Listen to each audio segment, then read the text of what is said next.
Jangankan ancaman penjara, Joko Widodo, ya, ancaman nyawa pun saya hadapi, gitu, ya, karena saya pegang, ya, keilmiahan. Anda boleh berbohong terhadap di Indonesia ini, ya, orang-orang yang mendukung Anda, tetapi Anda tidak bisa berbohong tentang teknologi evolution. Pak Jokowi ini kan terkenal sebagai ikon pembohong dari dulu. Ya, coba pada saat kampanye, 6.000 SMK itu entah kemana. Janjinya mendirikan mobil nasional, tidak impor, tidak hutang, silpa kita 6-7 triliun. Ini kan ikon pembohong Indonesia, Joko Widodo ini. Kenapa DPR begini? Ya karena Jokowi, Ini semua karena Jokowi, DPR semua disandera, menteri apa semua disandera oleh si Jokowi. Tapi dia nggak mau menyentuh itu kesalahan Jokowi. Posisi ARPI pernah nggak Jokowi kau sebut? Salsah. Ya nggak mungkin lah kan. Nggak pernah kan dia sebut kan Jokowi itu OSIS ARPI, padahal ya, kau tinggal di mana? Di Denmark, dekat dengan Belanda. Datanglah kau ke Belanda, OSIS ARPI kantornya di Belanda. Saya tantang Kapolri, ya, saya tantanglah Kapolri, ya, berkali-kali ini tantangan saya, ya, Kapolri Listio Sigit Prabowo. Kau kan punya cyber juga, tentu sudah tahu lah itu, Bali Academy, siapa saya, Rismon Hasiolan Sianipar, ya. Kenapa Ben Sukatani itu saja yang kalian datangi, saya tidak? Kenapa enggak kau tersangkakan saya, kau tangkap saya, Listio Sigit Prabowo? Saya tantang kau sebagai Kapolri, ya, sebelum kau dipecat oleh Pak Presiden Prabowo Subianto. Paling beberapa 1 bulan ini udah dipecat kau, saking gak ada gunanya. Dan saya beri peringatan, apakah ada orang-orang besar, orang-orang kuat, jenderal-jenderal dari manapun, apakah jenderal dari TNI atau jenderal dari polisi atau mantan jenderal, tidak ada alasan kami akan bertindak atas nama rakyat. Pak Prabowo Subianto, bagaimana ini Pak? Kalau benar info yang akan memunirkan saya, dan saya dapat 3 orang mendatangi domisili saya, menanyakan saya, pemuda berbadan gelap, berbadan tegap, ya bukan gelap ya, tegap. Ada nggak jaminan untuk rakyat semacam kami? Makanya Barreskrim itu periksa UGM. Kok itu terjadi? 1 orang beda tanda tangan. Udah Mas, UGM udah diperiksa pihak rektorat, perpustakaan, arsip. Bentar. Jadi Anda bilang periksa dong, udah diperiksa. Saya lanjutkan. Makanya update juga Mas ya, gitu. Kalau berbicara skripsi, itu UGM yang berwenang. Kamu jangan kuat-kuat suara kamu sini. Suaramu kok kuat? Udah, oke. Bentar dulu. Saya lanjutkan kajian ilmiah saya ya. Kau sesuai hebat kau. Ya enggak. Begini. Enggak. Makanya kamu baca biar tahu. Baca nggak ada. Mana? Coba. Ada. Saya baca. Di sini konteksnya tahu nggak yang berapa? Ada pasalnya apa? ijazah asli. Pasalnya tahu nggak apa? Ijazah SD, SMP. Pelapornya tahu nggak siapa namanya? Nah itu. Kalian termul yang kebanyakan lulusan SD dan orang-orang kurang. Ini lihat ini, junjungan kalian. 200 miliar. Orang kaya itu, walaupun tampilannya seolah-olah kayak sederhana, 200 miliar. Orang kaya ini Jokowi, kaya dari keringat rakyat. Harusnya ini kita sita ini. Sepanjang Jokowi Widodo nggak berani menampilkan ijazah UGM-nya, maka ini harusnya disita ini dari rakyat. Jokowi lahir dari keluarga PKI. Kau bikin kegaduhan dengan menahan ijazah aslimu. Laporin aja Jokowi. 2 tahun dia bikin kegaduhan kok. Dan hasil kegaduhan itu 2 orang, 3 orang, 4 orang masuk penjara. Itu cara berpikirnya begitu. Mana bagian yang kami edit? Saya minta kepada tim hukum, ketika ini diuji di pengadilan dan tuduhan mengedit, memanipulasi dokumen ijazah Jokowi dengan cara tidak ilmiah ini tidak terbukti, ayo kita tuntut Polda Metro Jaya atau Polri sebesar 126 triliun rupiah. 1 tahun anggaran kepolisian. Jangan main-main kalian mendukung kami hanya karena kalian punya kuasa untuk menangkap dan menahan orang. Atau setidaknya berani nggak menampilkan siapa itu ahli kalian yang mengatakan ini tidak ilmiah? Berani nggak? Ilmiah itu terbuka, bisa diuji oleh orang lain, bukan di ruang penyidikan, di depan penyidik yang nggak tahu apa-apa bidang ini. Bagaimana ini? Ahli digital forensik Rismon Sianipar. Halo Le. Ini terkhusus buat Leku Rismon Sianipar yang berpendidikan dan sekaligus ahli digital forensik. Akhir-akhir ini ku tengok setelah dijadikan tersangka sepertinya jantungan gitu. Kenapa saya katakan jantungan gitu? Untuk menutupi kejantungannya atau menutupi rasa ketakutannya, berpura-pura agak kuat, semakin semangat. Tapi ku lihat di wajah Lai itu ada rasa ketakutan. Kalau Lai tidak ketakutan, kalau Lai tidak bersalah, kalau Lai merasa benar, Lai itu setelah ditetapkan jadi tersangka, Lai seharusnya semakin tenang, bukan semakin menggebu-gebu, serang sana serang sini, bukan.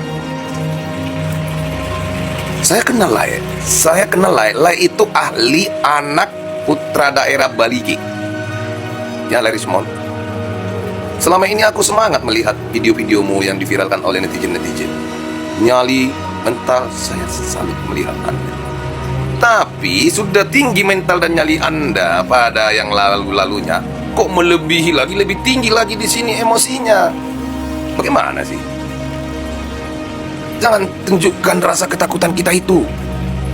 Kalau Lai tidak ada takut, Lai tidak seperti ini, seperti bahasa Lai ini menggebu-gebu.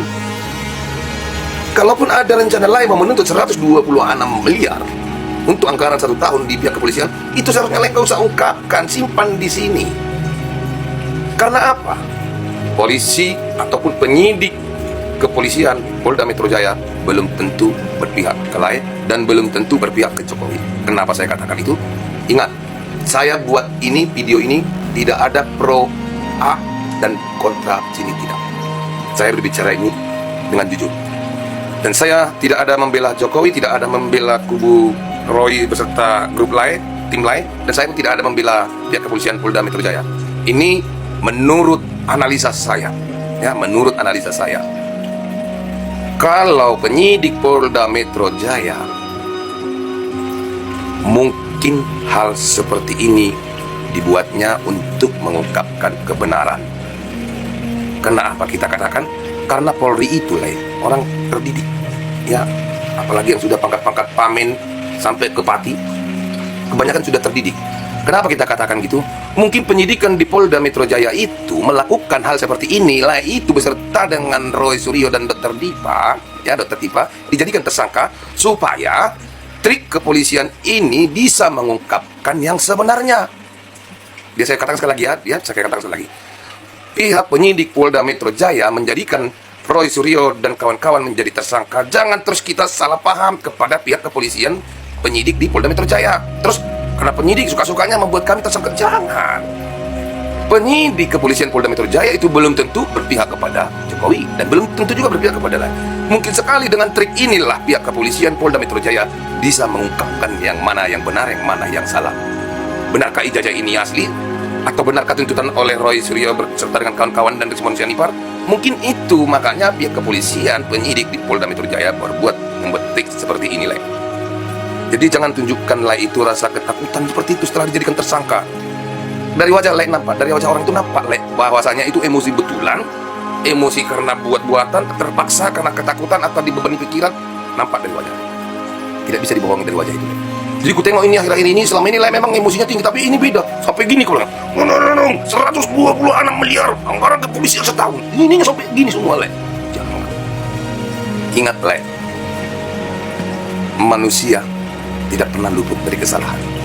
Jadi satu contoh, kalau benar nanti ini ijazah polisi, ijazah Pak Jokowi ini benar asli. Nah, disinilah kita lihat bagaimana cara kerjanya tim pihak Polda Metro Jaya.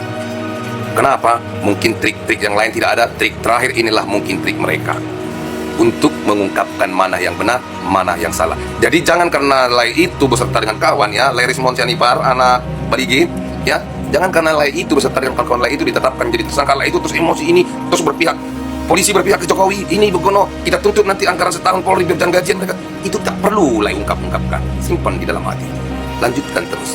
Oh, mungkin sekali, mungkin ya, ini trik pihak kepolisian, penyidik di Polda Metro Jaya untuk mengungkapkan kebenarannya.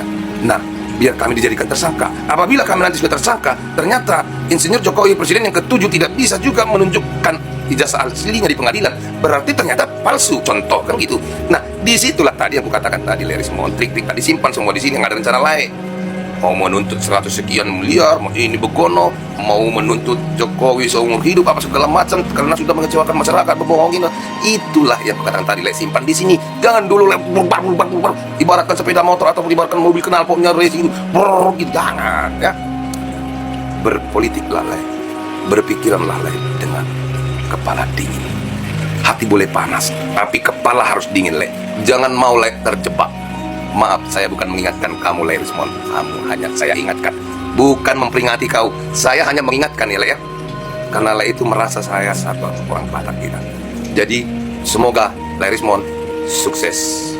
Ingat pesan saya sekali lagi, jangan vonis penyidik kepolisian Polda Metro Jaya. Tunggu hasilnya, kita lihat bagaimana nanti. Turutin aja, jalani aja, hadirin aja sebagai tersangka sampai dengan ke persidangan. Di persidangan nantilah penentuannya, disitulah kita ketahui mana yang benar, mana yang salah. Salam hangat buat Rismond Sianipar beserta kawan-kawan.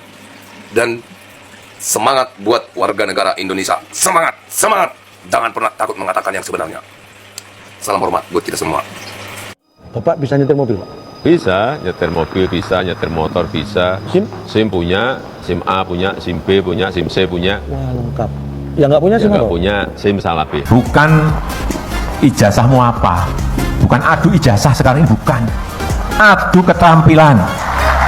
Kita kuliah sulit-sulit. Ratingnya ada, lampunya ada, nomornya ada, semuanya ada. Yang harus komplit kalau ingin naik. SIM-nya juga ada sini, ya, supaya komplit semua, supaya tahu. SIM-nya ada, ini SIM ada. Kemudian BPKB ada, ya kan? Lengkap. STNK ada. Helm sebentar lagi dipakai. Sertifikat uji juga ada semua, Apalagi yang masih kurang? Ijazah mana ijazah? Ya nggak tahu, tanya yang mau tanya saya. Jadi itu kan pada heboh tuh, bilangnya kenapa ijazah aslinya nggak ditunjukin ke publik gitu. Ternyata ijazahnya hilang, guys. Itu seperti pertanyaannya, ijazah saya hilang. Tadinya saya akan menunjukkan ke publik ijazah asli saya, katanya gitu. Terus dari UGM-nya juga udah buat pernyataan, ijazahnya itu hilang.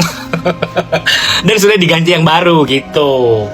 Kalian percaya kan? Pasti percaya lah, nggak mungkin nggak percaya. Ya kita percayakan aja.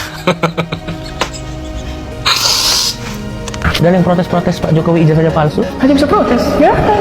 Yang palsu, sukses. Contohnya ijazah Jokowi. Kan dipermasalahkan tuh ya.